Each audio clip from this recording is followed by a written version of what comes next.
Bonjour à tous et bienvenue sur Ethobiofact.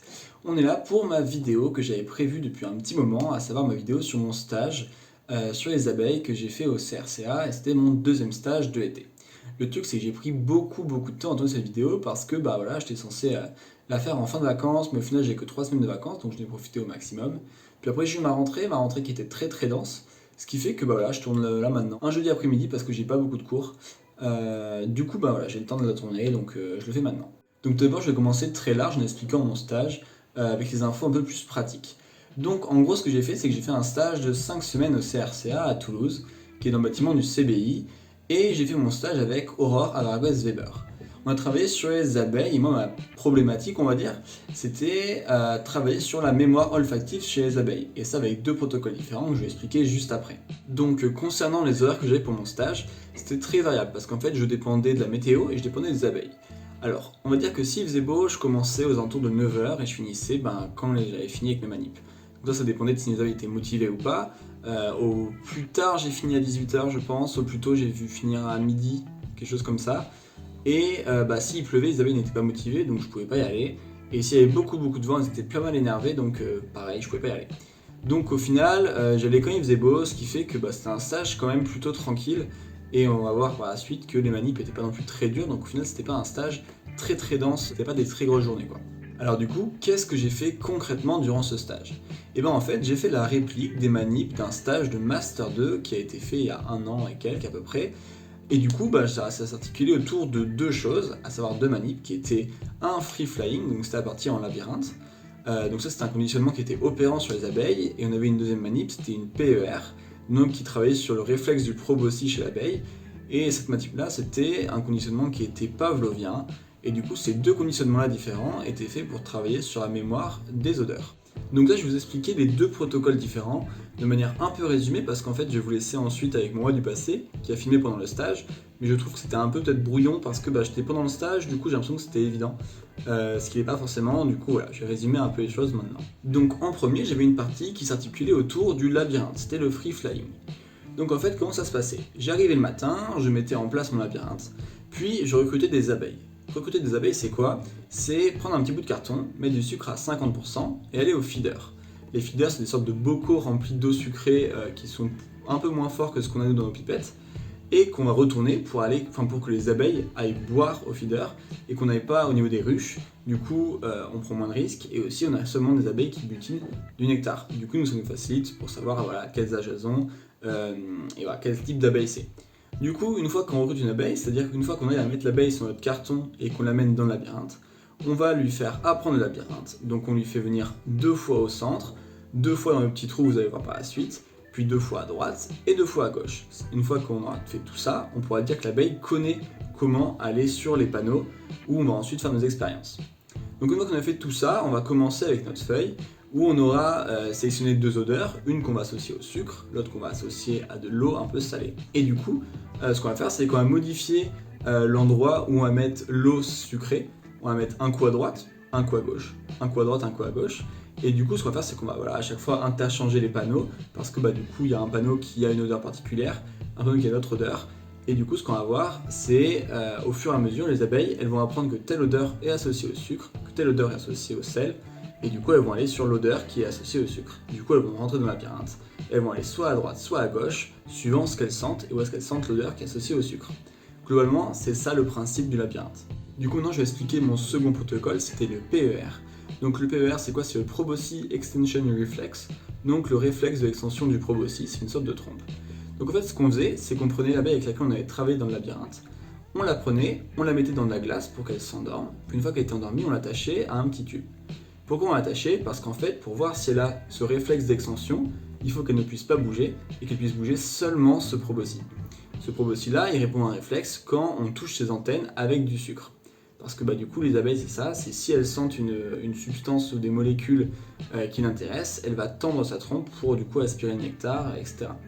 Du coup, une fois qu'on avait ça, on jouait avec ce réflexe-là, de manière à que on leur apprenait une odeur qui était associée au sucre, une autre odeur qui était associée à rien, et du coup, ce qu'on faisait, c'est qu'on leur mettait l'odeur, et juste après, on leur mettait le sucre sur les antennes, pour leur apprendre que lorsqu'elles ont cette odeur-là, elles savent qu'il faut déjà tendre la trompe parce qu'elles vont avoir du sucre juste après.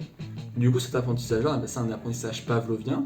Il répond à une séquence très précise, donc c'était 4 secondes de souffle, puis sur la dernière seconde, on commence en chevauchement à toucher ses antennes avec le sucre, etc. Et du coup, avec cette méthode-là, on peut apprendre à une abeille que telle odeur est associée au sucre, et telle odeur est associée à rien.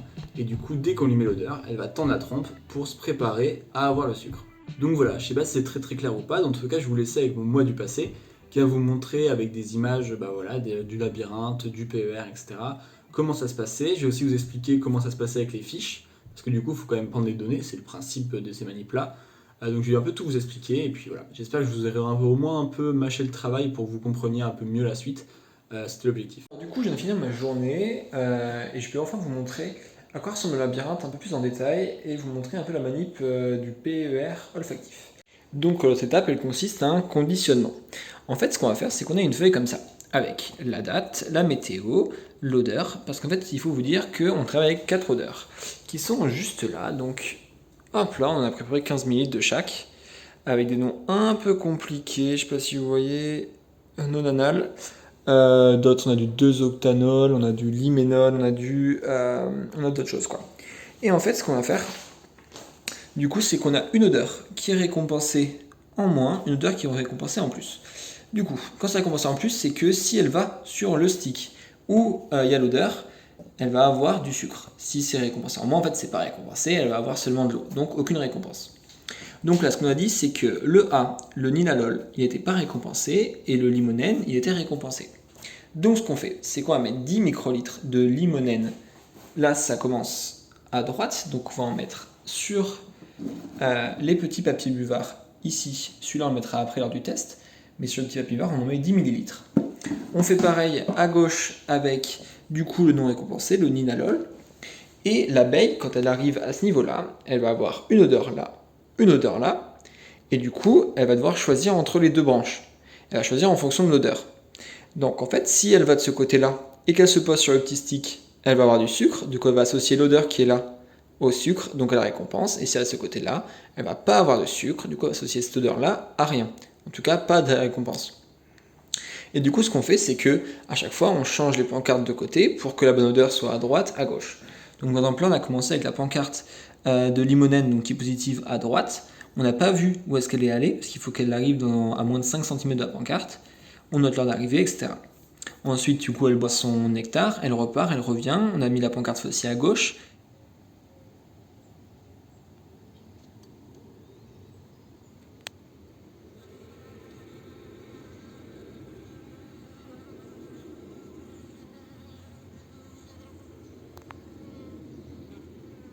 Elle est allée à droite, du coup, c'est pas bon.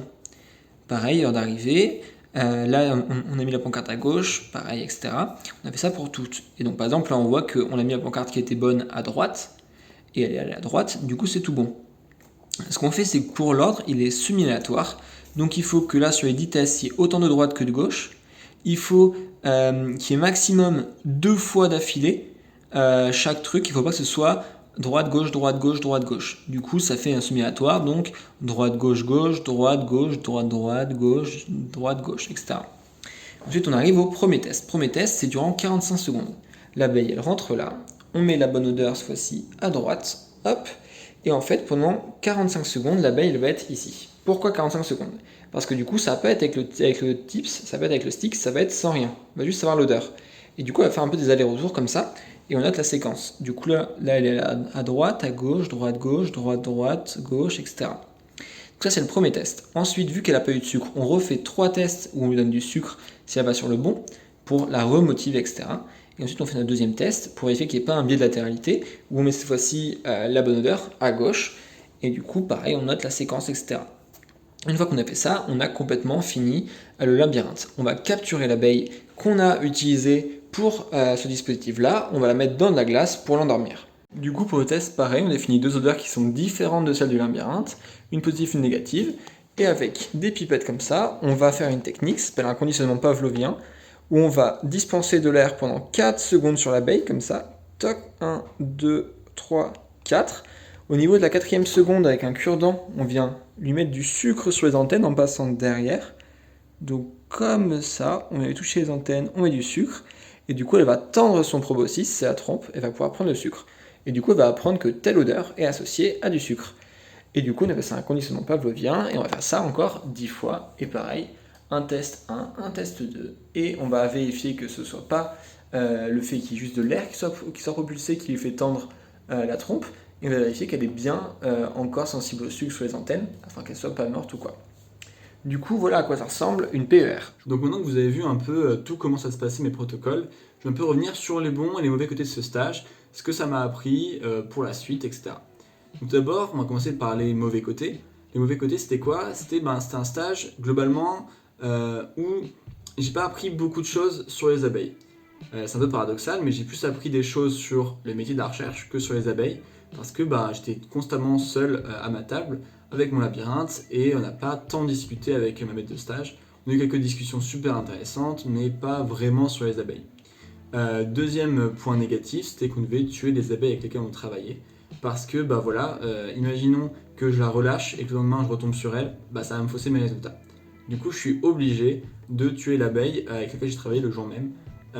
Donc pour faire ça, ce qu'on faisait, c'est qu'on les endormait sur de la glace. Une fois qu'elles étaient endormies, on les mettait au congélateur afin de les tuer. Donc c'était une mort qui normalement ne fait pas de douleur à l'animal, mais ça reste une mort. Pour se dédouaner un peu, on peut se dire que l'animal était en fin de vie, parce que les butineuses, c'est un des derniers stades chez l'abeille. Cependant, c'est quand même pas cool. Et c'est un des trucs pour lesquels je ne vais pas travailler en laboratoire, notamment en physiologie, etc. Parce que souvent on doit tuer ces animaux, que ce soit des souris, que ce soit des crapauds, etc. En éthologie, la plupart du temps, ça reste quand même des manipulations qui sont non invasives et du coup on peut ne pas tuer l'animal. Mais là, c'est des abeilles, on est obligé, donc c'est le mauvais côté du truc. Donc maintenant, on va passer aux choses que m'ont appris ce stage. Tout d'abord, le premier truc auquel je pense, c'est un peu les valeurs et les qualités qu'il faut avoir pour travailler en éthologie, à savoir la patience et l'assiduité. Pourquoi? Des fois, mon abeille, elle voulait pas revenir. Et du coup, je devais attendre. Et tant qu'elle ne revenait pas, je devais l'attendre. Et si elle ne revenait pas hyper longtemps, du coup, j'en devais en recruter une deuxième. Et parfois, j'ai passé des journées où j'en ai recruté peut-être une quinzaine et aucune ne revenait. Et c'était comme ça, je devais passer à autre chose. Je revenais le lendemain et j'aurais essayé, si ça marchait pas, je revenais encore, j'essayais à chaque fois de me remettre en question, je relisais le protocole pour voir si c'était mon protocole qui marchait pas. Je me suis dit, est-ce que c'est la couleur des habits? Est-ce que c'est le parfum? On n'était pas de parfum, mais du coup voilà. Est-ce que c'est mon shampoing? Est-ce que c'est tout ça? On nous a un peu pensé à tout. Et globalement, ça m'a appris beaucoup sur la patience, beaucoup sur l'assiduité, parce que imaginons, j'ai pas vu l'abeille, je dois la mettre, je n'ai pas vu. Faut pas que j'invente en me disant, ah mince, putain, je me rends compte maintenant, là maintenant elle est à droite, est-ce que je mets à droite? Non, on met rien. Et c'est comme ça. Ça m'a appris aussi quelque chose quand même sur les conditionnements, les différents conditionnements, pavloviens, opérants, tout ça. Et puis ça m'a appris un peu sur la recherche, le monde de la recherche, parce que j'ai eu des discussions avec ma maître de stage, où on a un peu parlé du monde de la recherche, de sa carrière, tout ça. Et du coup, moi ça m'a fait réfléchir à ce que je voudrais faire plus tard. Et ne pas me fixer dans une voie en me disant je vais faire ça absolument, parce que elle à la base elle fait la primatologie, elle se retrouve à travailler sur les abeilles et ça lui plaît énormément. Comme quoi faut pas se dire je travaille obligatoirement sur ça. Bref, plein de choses qui m'ont appris ce stage et que je vais retenir et qui m'aideront énormément pour la suite. Et du coup là j'aimerais quand même remercier Aurore Apargas-Weber qui m'a accueilli en tant que maître de stage pour ce stage. Elle était très disponible, de rien, parce que c'était pas forcément en présentiel, mais dès que j'avais un souci, je lui envoyais un message, elle me répondait. Elle m'a expliqué les protocoles, tout ça, donc c'était super. Et puis elle m'a accepté en stage alors que je suis qu'en L1, donc franchement je la remercie énormément. Elle m'a fait confiance pour des manips, alors c'était quand même des manips qui normalement en L1, il n'y a pas beaucoup de gens qui le font, ça reste pas très dur mais quand même. Et du coup je la remercie énormément, puis je remercie les autres personnes avec qui je travaillais, notamment Marine, qui était une stagiaire qui était en même temps que moi, et Naïs pareil, qui était une stagiaire en même temps que moi, qui nous a appris à Marine et moi la PER et le labyrinthe, toute la méthode aussi. Du coup je les remercie énormément, et puis on se dit à la prochaine pour une nouvelle vidéo. Bye bye.